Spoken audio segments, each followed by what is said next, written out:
Mark this day, ladies and gentlemen. Put a red circle around it. Put it in your memory as a tattoo. March 29th, 2026, a Sunday. Because this is more than just a tennis competition taking place in Miami Gardens Hard Rock Stadium.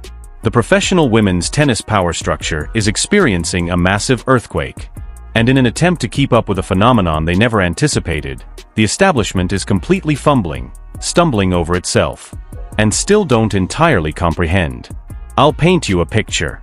The Miami Open, the crown jewel of the Sunshine Double and one of the most prominent events on the WTA schedule, has just achieved something it has never done in its illustrious history. It's fully sold out. Fans moved more quickly than the servers could manage, and every single ticket disappeared into their hands.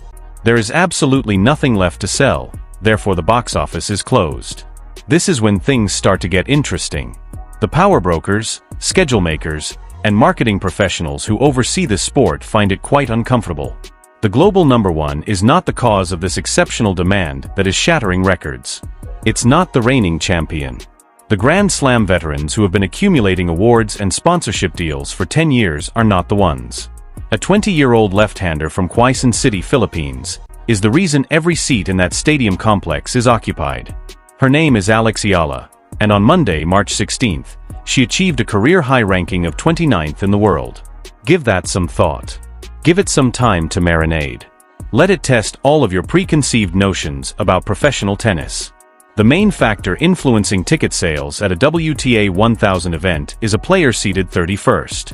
The official website for the competition crashed. It didn't slow down. It didn't lag. The pressure of millions of people from the Philippines and across the world vying for a spot in the arena caused it to entirely collapse. They weren't looking for places to watch the elite seeds warm up. They weren't scrolling through pages to catch a glimpse of the reigning champions. In order to see what they refer to as the Eala coronation, they were looking for seats. Additionally, those in authority were unprepared.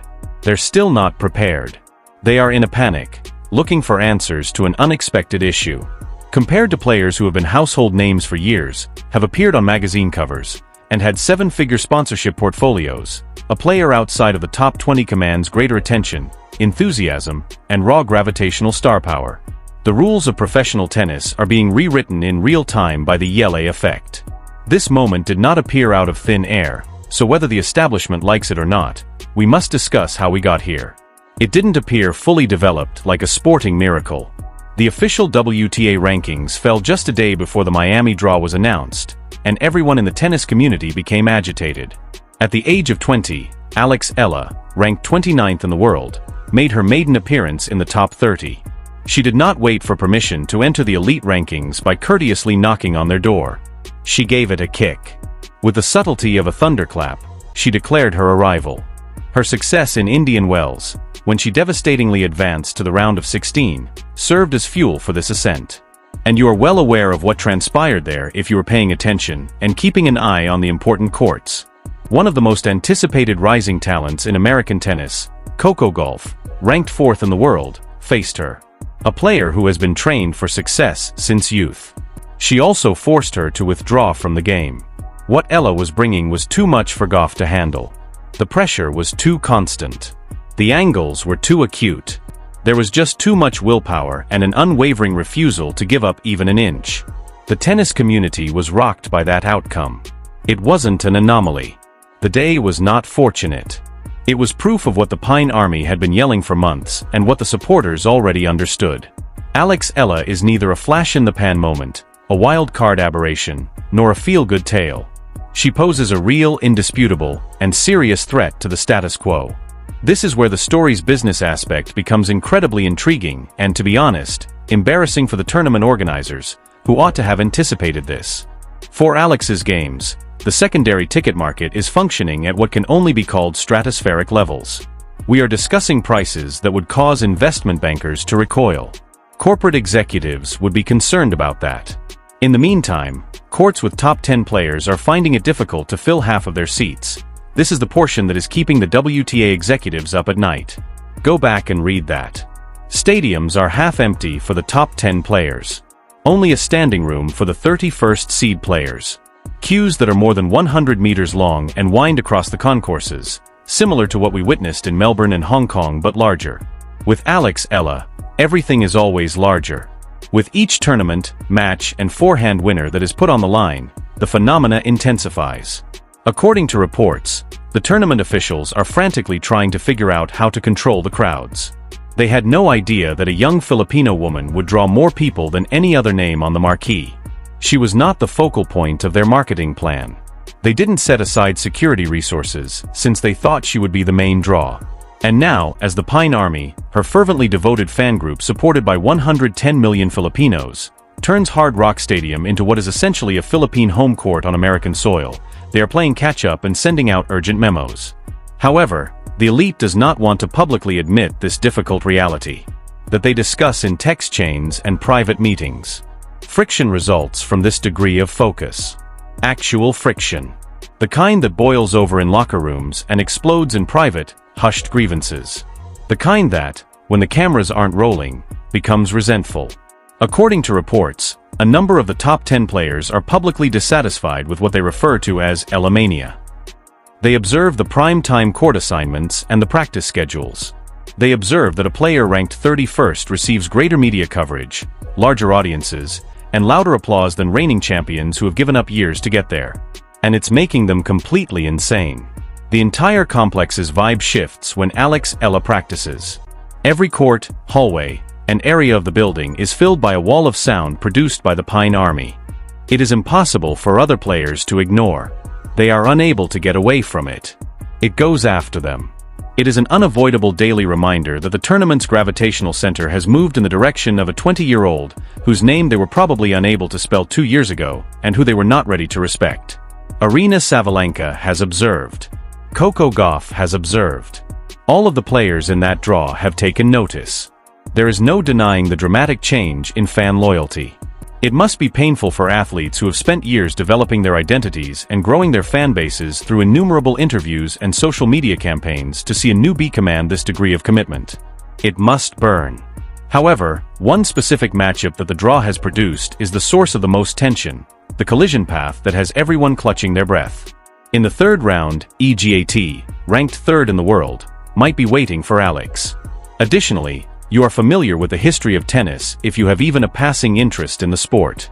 You are aware of what transpired in these same courts under these identical circumstances a year ago.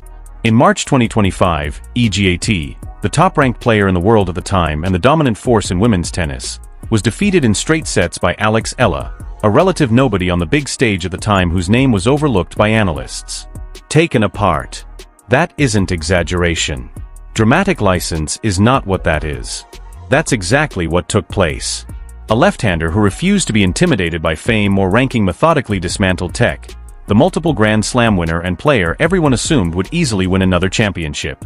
According to reports, Swiatek has been exercising with a laser-like focus on combating Alex's angles.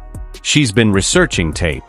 In order to counteract Alex's strengths, she has been working with her coaches on patterns. That loss is still fresh in her mind. She will never forget that. On these courts, it haunts her. Every practice session is plagued by the specter of the straight set loss. Additionally, both teams are on high alert due to the potential for a rematch in round 3. This kind of preparation is more akin to a championship match than an early round contest. There are rumors, and since I'm not in the business of creating drama, I want to exercise caution since rumors are not facts.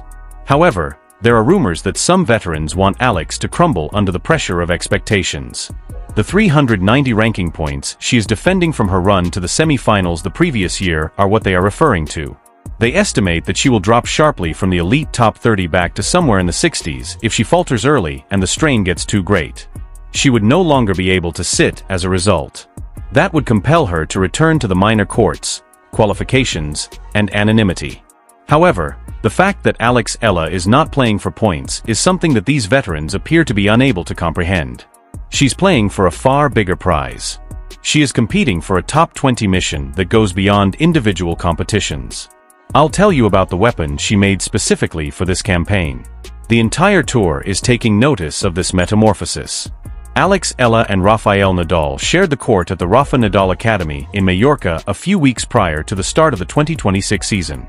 She worked directly with the 22-time Grand Slam champion, the King of Clay, and one of the best competitors in any sport's history. He provided her forehand technique advice. He discussed mental toughness, accepting pain, and finding resilience in the times when your body begs you to give up. He advised her to overcome her own physical limitations in order to place in the top 20. Her training under coach Joan Bosch and the Academy's top team has been extremely taxing ever since that session. We are discussing 5-hour sessions in the scorching Spanish sun.